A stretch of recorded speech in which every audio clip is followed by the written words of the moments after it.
Hey, good morning, everybody. My name is Peter Cosfol. I am this group's residential mortgage loan officer. I'm not just a loan officer. I'm also a financial advisor. I see different things for different people every single day, and I advise on the best things to do. Just recently, I had this dentist that came to me to refinance just his first and second. He didn't qualify for the first and second, a loan with all of his debt, okay? He had $100,000 worth of revolving debt. It took me about 3 days to convince him to put all the revolving debt into the mortgage to refinance his property. And the bottom line was a $2,000 a month savings on the monthly outlay to him. It registered after he was going to save $2,000 a month. He didn't like the high rate on the cash out, which was a little higher than the norm. But when I told him what the rate was on his credit cards per month, he was saying close to 20%.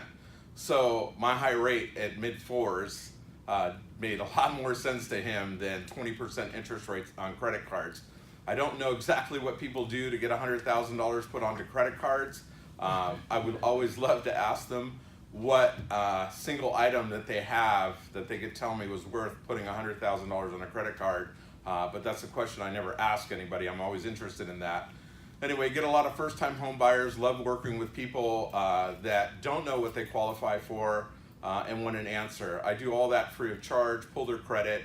I'm great at credit restoration to get a person to where they need to be in order to buy that home. I've gotten several people homes without any money or with little money down. I'm a brokerage, so we're a direct lender. We have our own money. We can also broker to different companies. There's various different banks out there.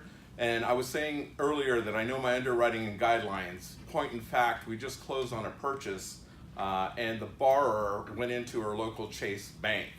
I love the local Chase banks because there's only one window they can see out of. And she said, well, Chase has an interest rate of 0.25% better than you. And I said, no, they don't. And she says, yeah, he told me they do. I go, no, they don't. I said, you have a 1-month flip purchase. Okay, so when somebody comes to me with a purchase, the first thing I do is look up that property. The seller bought it 30 days ago and they're flipping it from $300,000 to $460,000. Chase will not do a flip unless it's 91 days. So Chase may have had that rate of 3.875%, but they couldn't do the loan for this lady. Bottom line is the loan closed and the lady got the 3.875% rate because the seller gave her a $5,000 credit and we were able to take the seller's credit and buy down her rate to make her happy. It wasn't her money, it was the seller's money. That's what I'm talking about, knowing my clients, knowing my products, knowing my underwriting, knowing my guidelines. I pretty much know my job after being in the business for almost 2 decades. You know, and if somebody's challenged and has great income, we'll definitely work with them and put them into credit restoration. I work with a great credit restoration company that is reasonable. Took a realtor from a 600 FICO score up to 720 in 6 months. I want to say it cost her a little more than a couple $1,000s, but to me, that's a win, and she agreed. That's a win, okay? Because the loan that she got was much better than the loan that she couldn't get at a low $600,000 FICO, a 600-point FICO score. That's pretty much it. Any questions? Adam? What kind of trends are you seeing in the mortgage industry today? Rates are going up a tad, but you know, compared to when I got in the market in 1992 at 9.5% interest, I mean, a tad at 1/8 or 1/4% really doesn't hurt you. The prime rate's going up. I mean, they want to raise the prime rate, you know, 3 more times this year, which is another 3/4%, 1/4% each time. Home equity lines of credit are coming back into play. More people are doing home equity lines of credit. And I see less people taking cash out of their properties that do personal things. You know, back in the day, they used to use their home as a checking account, pulling money in and out of it to buy cars, to finance their lifestyles. More people are more interested in paying down their debt, taking lower terms on their mortgages just to get out from underneath the mortgage. I don't see a lot of people paying off their mortgages. There's a handful of those. I see a lot of seniors that are struggling to make ends meet and taking these reverse mortgages where there's no monthly payments. I mean, we do those. That's pretty much it. David. Yeah, quick question about the new mortgage or the new tax law. Have you seen any effects on people getting refinances or loans or purchases or anything change in your world? Great question. It's pretty new.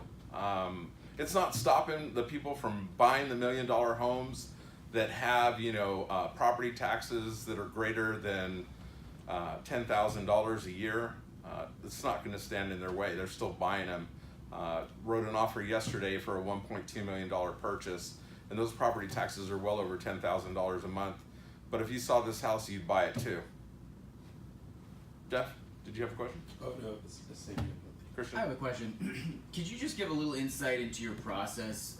Why is it that, for example, if you call Chase Bank or some institution, and they'll have a formula by which they can look at your situation and be like, I can get you, $500,000 loan, but then someone like yourself might be able to say, well, I can actually get you $750,000. So what is it that makes that different, and why can you provide more than some other institution? That is a great question. Like I said earlier, when these big banks, you only look through one window, right? I consider them chocolate and vanilla, right? If it's not chocolate and vanilla and it doesn't fit through their window, they're going to decline it. Right now, most of these banks on the street corner want the jumbo loans because they're really aggressive with the jumbo loans. But when it comes to government financing, the rates are high because they don't want that business. Point in regards to what I'm saying is I have a lot of contacts with these banks. Last year in January, I did a purchase for one of my colleagues that is a loan officer or mortgage loan officer for Chase Bank for her daughter. That's because my rate was 1.125 lower than her rate. We'll do government loans all day long. She wasn't blind to that. She wanted her kid and her son-in-law to have the best mortgage payment, so she sent them to me. And obviously, she's a colleague of mine. I took care of them. She had nothing even remotely close. We correspond back and forth, okay? I have debt ratios that we will go with compensating factors to higher ratios than the banks on the street corners. They're really conservative. They stand on their laurels, okay? Whatever their conservative numbers are, ratios, they stand on them. We can exceed them, okay? Those loan officers don't look outside the box like I do too. Like I say, okay, well, if we pay off that car to below 10 car payments, we don't have to hit them with the $700 a month car payment. Okay, balance is at $9,000. To get that $700 payment under 10 payments, I have to pay it below $7,000, right? A simple $2,050 payment to that car note pushes that car note away from the borrower, right? Allowing them to, qualify for a lot more money. There's different options. You want to go with a seasoned professional to qualify you for the maximum dollar amount. And another thing too is even if I have you qualify for a maximum dollar amount and rates go up 0.25%, things are going to change. I hope that answers your question. Oh yeah, absolutely. So last question. Dorian. I had a question about reverse mortgages. What's your opinion on reverse mortgages?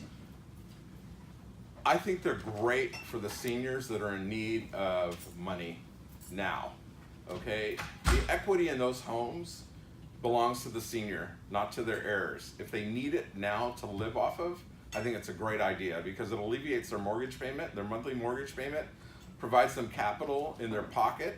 Either they could take it all in a lump sum or a line of credit and utilize it as needed. The only thing that they're responsible for is property taxes, insurance, and upkeep on the property. As long as they're 62 years of age or older and live in the property, they qualify for that reverse mortgage. Perfect. Okay? All right, let's give it up for Peter, everybody. Thank you.